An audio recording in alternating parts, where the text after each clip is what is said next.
"Is anybody there?" Eddie called into the dark alley. The streets were empty, and it seems that Eddie had falsely assumed that he was alone tonight. He was afraid. Afraid like a child would be afraid of the dark. Afraid of what could be lurking in the darkness just 3 feet ahead of him. Only unlike a child's overactive imagination, there really was something lurking in the dark alley. "Is anybody there?" Eddie repeated, a slight tremble in his voice this time. He had seen something moving in the shadows and recoiled in surprise. The creature in the shadowed alley was small by Eddie's estimate, but this did not discount the possible danger lurking ahead. However, by some odd, enthralled reason, maybe simple curiosity, but Eddie's legs had never before been so easily persuaded by simple curiosity, especially when it went against his instincts. He slowly inched back towards the alley in baby steps. Now, by an odd feeling that overpowered his fear, Eddie bent down. This made his keys jingle in his pocket, giving him a momentary startle. He squinted, and what he saw filled him with instant relief. A cat emerged from the shadows, a small stray with short black fur. Eddie couldn't help but let out a relieved laughter for being so afraid of a little cat like this one now in front of him. Eddie reached out to pet it, and it purred affectionately. "Aren't you just an adorable little bastard?" Eddie exclaimed with a hearty chuckle. You could have given me a heart attack. Come on, let's get you something to eat." Eddie picked up the cat and noticed its beautiful, entrancing green eyes. Smiling to himself, he continued on his way home. After walking for perhaps 2 blocks, Eddie stopped in his tracks, feeling the same paranoid feeling he had felt earlier when he had been drawn to the shadows of the dark alley.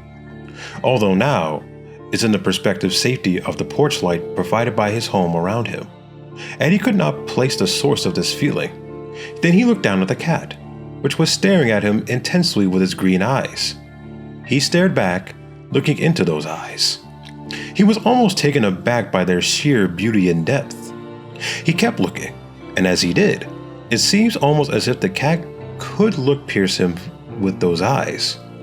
A chill raced up Eddie's spine, causing him to spasm involuntarily for a moment and break eye contact with the cat. Unsure how long he had been standing there, Eddie started walking away briskly with the cat cradled in his arms.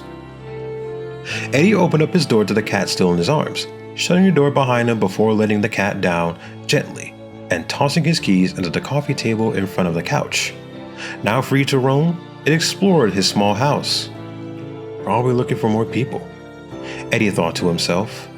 He opened up the can of tuna from the kitchen and left it in the living room floor, then went back into the kitchen to make some coffee. In the kitchen, he thought about the cat's eyes, how big and beautiful they were, and so very green, of course, like 2 flawless emeralds, and how they seemed to draw you in with their uncharted depths, as if to hypnotize you? No, that's not what the right word would be. No more like absorb. Yes, that's right. They were absorbing. As he returned to the living room with his coffee and mug at hand, he saw the cat looking at the tuna, but not eating. "Go on, eat," Eddie encouraged the cat. It then did as it said. Eddie went to the computer desk to sit down and he put the headphones on. He looked behind himself to see the cat staring back at him, unflinchingly. He turned back to the computer and logged onto his email, checking for new emails for a few minutes. Next, YouTube. On the homepage, he noticed that song Shake It by Lane Matthews. After plugging his headphones in and putting them on, he clicked on it, turning the volume up at full blast and listened. First the intro with a smooth bass line, then the vocals. Then Eddie noticed something odd reflecting back at him from the monitor. Something closed around Eddie's left leg. The wet, scaly feel of it made the hair on the back of Eddie's neck prickle up. And as he slowly turned around, he saw the cat that he brought home. Only it wasn't exactly a cat anymore. Two large tentacle-like growths had sprouted from where its front legs once were, and one had taken hold of the ankle while the other one flailed about wildly. As Eddie stared with increasing horror, its face began to bubble, as if melting, before falling onto the wooden floor in chunks with wet plumps, exposing its true grotesque face, while its emerald eyes continued to fix themselves on Eddie. At the same time, its body shook violently as the furry flesh ripped apart, and its overly mass grew about 3 times the original size.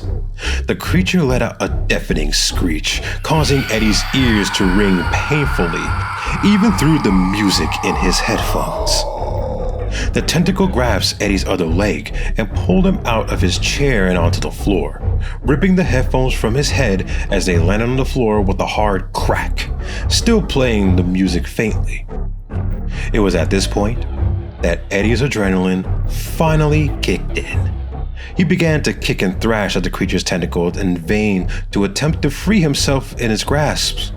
He tried desperately to scream for help, but his screams were easily drowned out by the creature's ear-piercing screeches. He rolled onto his back to get another look at the creature, as it split open at the center of its own repulsive mass, exposing rows of blackened dagger-shaped teeth, and what he thought might have been the tongue wiggled around in anticipation. The mere sight and sound of the splitting made Eddie vomit in his mouth. He could not position himself upwards to spit it out, causing him to choke on the vomit, shutting off his ineffectual screams. As the creature pulled him towards itself, 2 more tentacles burst from its lower half and wrapped around Eddie's wrists. He punched at the tentacles binding him to the monster, only for them to tighten around his limbs, causing them to go numb. Eddie finally swallowed the vomit back down to regain his voice, screaming himself nearly hoarse. The creature let go of his right wrist and wrapped its tentacle around Eddie's neck. Eddie quickly took advantage of his free arm and scratched the tentacle around his neck, but only for it to tighten itself around Eddie's neck, so tightly that it burst his carotid artery, spraying gouts of blood onto the creature. It didn't flinch, as Eddie was inched closer and closer to the creature's gaping mouth. He became dimly aware that the creature's emerald eyes and the gray diacles line above them still bore a resemblance to that animal he had brought into his home no more than 15 minutes ago. But before he could expound on this thought, he began to drift away from consciousness as he was slowly taken into the creature.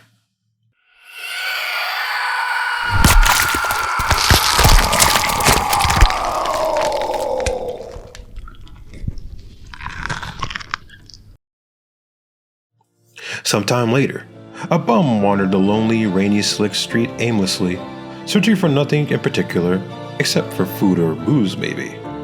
As he turned a corner past the church, he noticed a cat roaming around the neighborhood. "Must be hungry too, poor little feller," the bum thought out loud in the drunken slur.